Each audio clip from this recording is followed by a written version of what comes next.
हर एक आत्मा में विशेषता देखने की, सदा स्मृति स्वरूप की तिलकधारी रहने की अलौकिक विधि अपनाकर पूज्य आत्मा बनने की, अच्छी आदतों को धारण करने की प्रेरणा देने वाले परम शिक्षक परमपिता परमात्मा की आज की अव्यक्त मुरली से शिक्षाएं।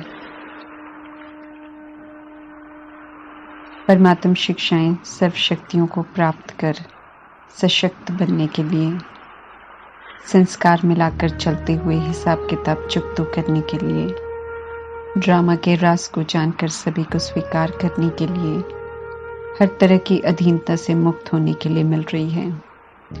इसलिए शिक्षाओं को प्रैक्टिकल अभ्यास में लाने के लिए परमात्मा विशेष अटेंशन दिला रहे हैं। जन्म जन्मांतर की अधीनता से मुक्त होना है, सर्व शक्तियों से संपन्न भी बनना है। इसलिए परमात्मा अपना साथ ऑफर करते हैं और उन्हें साथी बनाकर ये कार्य करने को कहते हैं। सर्वशक्तिवान परमात्मा को साथी बनाने से सर्व शक्तियां स्वतः ही प्राप्त हो जाएंगी। दूसरा, जब हम साक्षी होकर चलेंगे तो बंधन में फंसेंगे नहीं। ड्रामा की नॉलेज और ड्रामा में सभी का पार्ट कैसे चल रहा है इसकी समझ मिल गई है तो देह से डिटैच होकर चलेंगे तो अधीनता से भी परे रहेंगे। निमित्त मात्र शरीर से श्रीमत प्रमाण कार्य करेंगे और फिर से डिटैच हो जाएंगे। इस विधि से चलने से परमात्मा कहते हैं कि जल्दी ही बंधन मुक्त अवस्था बन जाएगी। परमात्मा का वरदान है कि साथी और साक्षीपन की स्मृति से साक्षी रहने का विशेष अभ्यास करो तो सर्व बंधनों से मुक्त हो जाएंगे और सर्व शक्तियों से भी संपन्न बन जाएंगे। ब्राह्मण माना अशुद्ध और शुद्ध में अंतर को स्पष्ट समझना और सिर्फ श्रीमत प्रमाण शुद्ध कर्म करना। लेकिन परमात्मा ये स्पष्ट करते हैं कि समझ मिलने के बाद भी अगर अभी अशुद्ध अर्थात नकारात्मक, व्यर्थ और शुद्ध की युद्ध चलती है, बुद्धि में और निर्णय नहीं कर पा रहे हैं कि शुद्ध कर्म ही करना है, तो वो ब्राह्मण नहीं है बल्कि क्षत्रिय हैं। परमात्मा अनुसार ब्राह्मण बनने वाले ही विजयी रतन बनते हैं, क्षत्रिय नापास हो जाते हैं। जो परमात्मा की श्रीमत पर चलते हैं सिर्फ वे ही ब्राह्मण हैं। परमात्मा ब्राह्मणों की रचना करते हैं, क्षत्रियों की नहीं। तो हमें ध्यान रखना है कि हमारे मन बुद्धि में शुद्ध और अशुद्ध का युद्ध न चले, बल्कि सिर्फ शुद्ध संकल्प बोल कर्म हो। संगम युग में जब तक परमात्मा पढ़ा रहे हैं, पालना दे रहे हैं, तब तक जो भाग्य और प्रारब्ध बना रहे हैं उस पर अविनाशी स्टैंप लगता जाता है और उसी विधि से भविष्य की प्रारब्ध प्राप्त होगी। एवर पवित्र एवर पूज्य परमात्मा अपने बच्चों को भी पूज्य बना रहे हैं। नंबर 1 पूज्य संगम युग में ही बनना है। कैसे बनना है उसकी अलौकिक विधि परमात्मा आज स्पष्ट कर रहे हैं। अनादि पिता अर्थात निराकार परमात्मा सर्वात्माओं के पिता कभी भी नहीं बदलते हैं। आदि पिता अलौकिक ब्रह्मा जो संगम युग में बनते हैं, परमात्मा से वर्षा लेते भी हैं और उनके द्वारा परमात्मा सभी को वर्षा देते हैं। अनादि शालिग्राम बच्चे अर्थात अनादि तो हम सभी का आत्मिक स्वरूप है और सदा ही हम परमात्मा की संतान आत्मा हैं। संगम युग में आदि ब्राह्मण बच्चे बनते हैं, ईश्वरीय पढ़ाई पढ़ते हैं, स्व परिवर्तन करते हैं और देही अभिमानी बनकर जब ईश्वरीय कार्य में मददगार बनते हैं तो शिव के साथ शालिग्राम रूप में पूजन होता है। परमात्मा का बनकर सच्चा ब्राह्मण बनते हैं तो ब्राह्मण के रूप में गायन होता है और देवता के रूप में गायन और पूजन होता है। परमात्मा बच्चों का अनादि और आदि स्वरूप देखकर खुश होते हैं। अनादि पिता परमात्मा ब्रह्मा और ब्राह्मणों को डबल रूप में पूज्य और महान बनाते हैं। निराकार शालिग्राम रूप में भी और साकार अर्थात देवता स्वरूप में भी। परमात्मा सदैव सभी को विशेष बनाते हैं और सभी की विशेषताओं को ही देखते हैं। हम सभी विस्मृत हो जाते हैं, लेकिन परमात्मा जानते हैं कि ओरिजिनल में अनादि परमात्मा की संतान हम सभी सतोगुणी आत्माएं थे। रावण राज्य में विशेषताओं से विस्मृत हो जाते हैं, रावण रूपी अवगुणों को धारण कर लेते हैं। परमात्मा पुनः अवगुणों से मुक्त कराकर विशेषताओं को देखना और विशेषताओं को धारण करने की समझ देते हैं। समझ देने के बाद फिर चेक भी करते हैं कि कहाँ तक हम उनकी शिक्षाओं प्रमाण चल रहे हैं। देखकर बता भी रहे हैं, लेकिन हमेशा की तरह जनरल में हमें देखना है कि हम किस ग्रुप में हैं। सभी की विशेषताएं अपनी अपनी हैं, इसलिए कुछ बच्चे तो परमात्मा की और सर्व ब्राह्मण आत्माओं की विशेषताओं को जान सर्व विशेषताएं स्वयं में धारण कर विशेष बन गए हैं। कोई विशेषताओं को जानकर देखकर खुश होते हैं, लेकिन सर्व विशेषताओं को धारण करने की हिम्मत नहीं रखते। कोई हर आत्मा में या ब्राह्मण परिवार में विशेषता के महत्व को नहीं देखते, बल्कि साधारण रूप में सभी को देखते हैं, क्योंकि विशेषता देखने और जानने का अभ्यास नहीं है। उनकी बुद्धि गुणों को ग्रहण नहीं कर पाती है, उनमें गुणों को जानने की विशेषता नहीं है। परमात्मा सभी को विशेषताएं ही देखने की प्रेरणा देते हैं, क्योंकि यही विधि है विशेष आत्मा बनने की। जैसा देखेंगे वैसा ही हम बन जाएंगे। परमात्मा कहते हैं कि परमात्मा का बनने के कारण हर ब्राह्मण आत्मा में कोई न कोई विशेषता अवश्य भरी हुई है, चाहे कोई माला का लास्ट दाना क्यों न हो। परमात्मा की नज़र का पड़ना और उनका किसी को अपना बनाना माना, उनमें विशेषता जरूर है। हर एक आत्मा विशेषता को देखने और जानने में नंबरवार बन जाते हैं, क्योंकि आधा कल्प से विशेषता देखने किसी ने सिखाई नहीं है। परमात्मा जानते हैं सभी की विशेषताओं को और हम सबको भी परिचित करा रहे हैं कि भले कोई भी ज्ञान की धारणा में या सेवा में या याद में कमजोर हो, लेकिन परमात्मा को जानने में, उनका बनने में तो विशाल बुद्धि है। ये भी सर्वश्रेष्ठ विशेषता है। परमात्मा को पहचानने में कोटों में कोई में भी कोई की लिस्ट में तो आ गए, ऊंचे ते ऊंचे परमात्मा के बन गए। परमात्मा का बनना उन्हें विशेष आत्मा बना देता है। इसलिए हमें किसी को जज नहीं करना है, किसी की कमजोरी नहीं देखनी है, दिख गई है तो आलोचना नहीं करनी है, वर्णन नहीं करना है। ये हक नहीं दिया है परमात्मा ने किसी को भी। सभी अपनी कमी कमजोरियों को समाप्त करने का पुरुषार्थ कर रहे हैं, परफेक्ट बनने की राह पर चल रहे हैं। कोई जल्दी परिवर्तन कर लेते हैं तो कोई समय लेते हैं, इसलिए सिर्फ विशेषताएं देखनी है। सभी को सतोगुणी ओरिजिनल स्वरूप में देखना है और शुभ भावना, शुभ कामना रखनी है कि सभी अपनी मंजिल तक जरूर पहुंचे। परमात्मा समझा रहे हैं कि सभी ब्राह्मण आत्माएं विशेष हैं। अंतर इसलिए बढ़ जाता है क्योंकि कोई विशेषता को कार्य में लगाते हैं तो वो विशेषता बढ़ती भी रहती है और दिखाई भी देती है। कोई फिर विशेषता है लेकिन उसे कार्य में नहीं लगाते हैं। जब तक विशेषता रूपी बीज को कार्य में नहीं लगाएंगे तो वृद्धि कैसे होगी। परमात्मा ये भी समझाते हैं कि विशेषता को कार्य में लाते सावधान भी रहना है, क्योंकि कई बच्चे विशेषता का विस्तार भी करते हैं, वृद्धि भी पाते हैं, फल को भी प्राप्त कर लेते हैं, लेकिन माया के वश हो उनमें विशेषता को लेकर मैंपन आ जाता है, मेरे का अहंकार आ जाता है। परमात्मा से विशेषता प्राप्त हुई है ये भूल जाते हैं। खास ध्यान रखना है हमें कि सफलता होते हुए भी ये ध्यान रहे कि ये परमात्मा की देन है।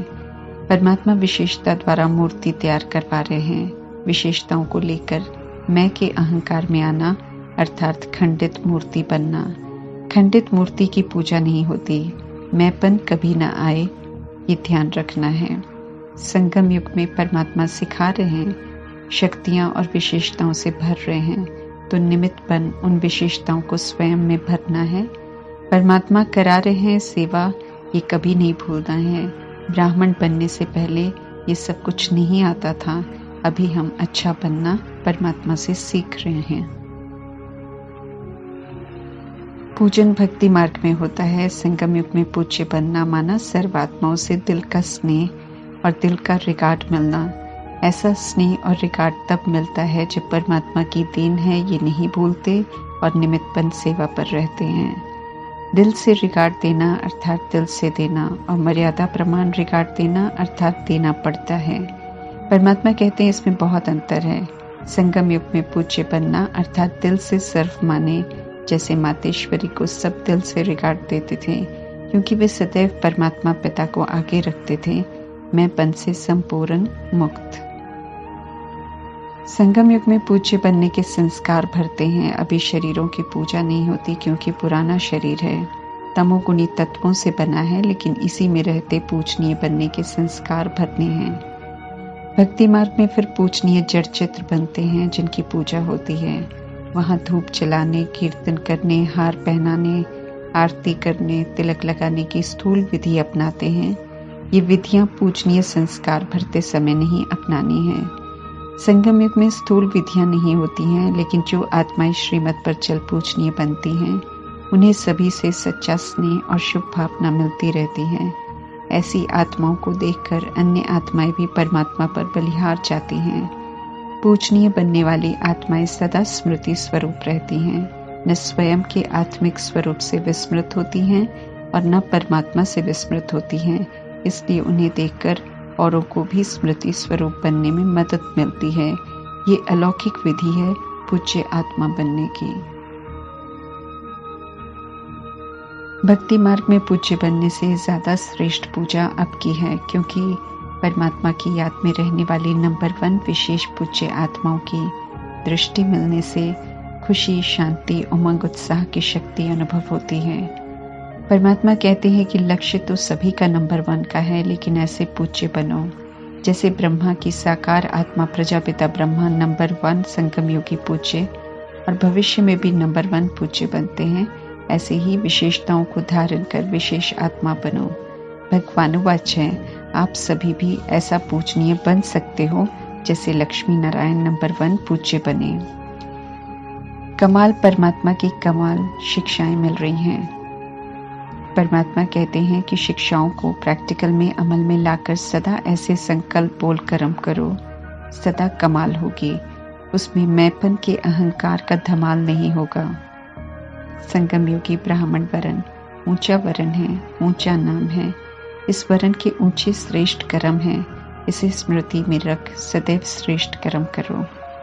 अभी सच्चे ब्राह्मण महान आत्मा बनते हैं, इसलिए ब्राह्मण नाम अविनाशी प्राप्ति वाला हो गया है।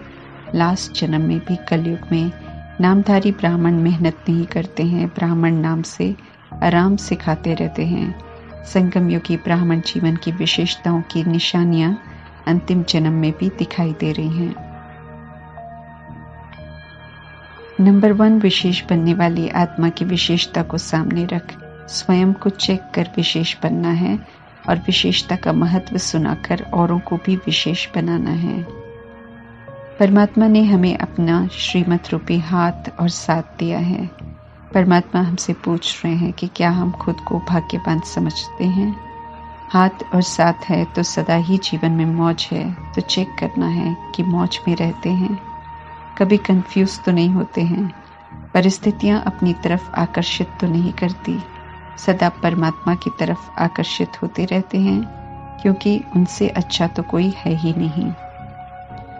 परमात्मा ये स्पष्ट करते हैं कि अगर उनके हाथ और साथ में पल रहे हैं तो मन कहीं और जा नहीं सकता। अगर मन कहीं और जाता है तो माया की पालना ले रहे हैं। ये माया का दरवाजा बंद करना है और सदा परमात्मा के साथ मौज में रहना है। सिर्फ प्राप्तियों को अनुभव करने में इतना मगन रहना है कि कोई कितना भी छुड़ाना चाहे लेकिन छुड़ा ना सके। खास कुमारियों को भी परमात्मा समझ देते हैं कि विकारी जीवन को अपनाकर समझदार नहीं बनना है, अर्थात रियलाइज करना है कि पवित्र जीवन अनमोल है, राइटियस है। समझ मिलने के बाद विकारी जीवन अपनाने से फिर कितना भी चाहो कि जीवन ठीक हो जाएगा, हेल्थ और हैप्पीनेस मिल जाएगी, तो मुमकिन नहीं है। इसलिए परमात्मा का हाथ और साथ छोड़ गिरने का गुनाह नहीं करना है। श्रेष्ठ स्मृति से समर्थ बनाने वाले परमात्मा पूछ रहे हैं कि अपने को कल्प कल्प की विजयी आत्मा अनुभव करते हो। अगर हम सोचें कि अनेक बार विजयी बनने का पाठ हमने बजाया है और अभी भी बजा रहे हैं, तो उमंग उत्साह बढ़ जाएगा और सहज ही उत्तम पुरुषार्थ कर विजयी बन जाएंगे, क्योंकि अनेक बार किया हुआ कार्य करना आसान हो जाता है।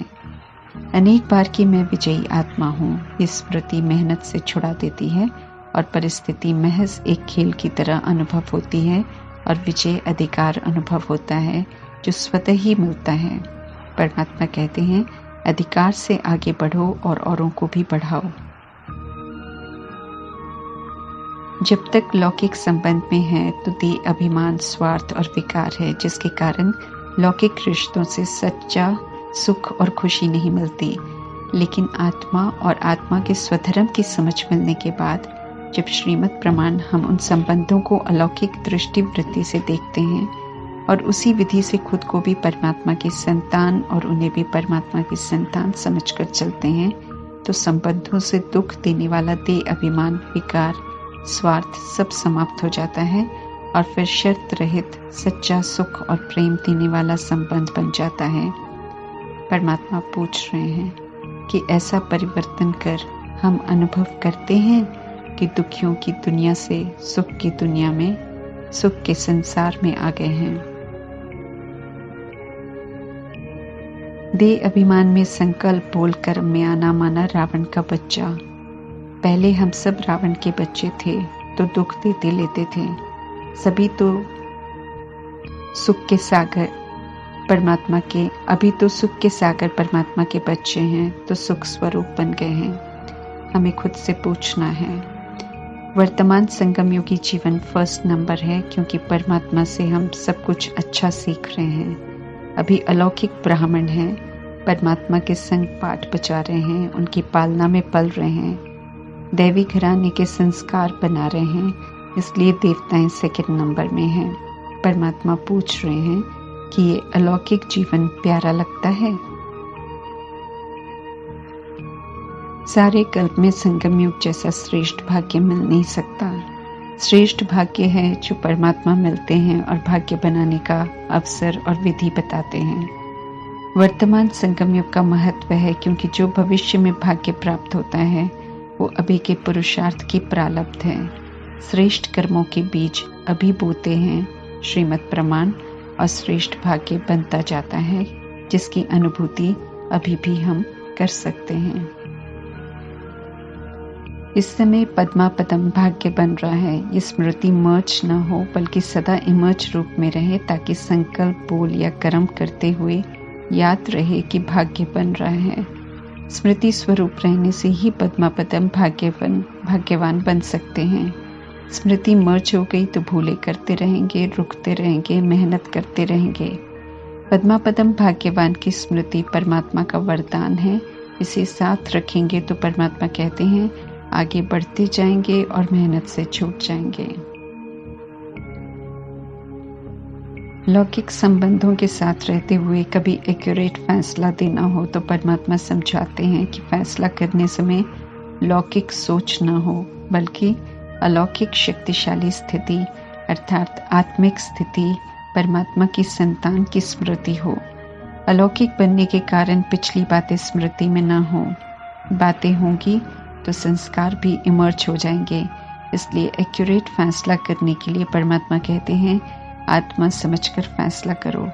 आत्मा समझना विकर्माजीत का तख्त है। इस पर रहने से कोई विकर्म हो नहीं सकता, और जो भी फैसला करेंगे उसमें पाप कर्म नहीं होंगे, बल्कि फैसला एक्यूरेट होगा।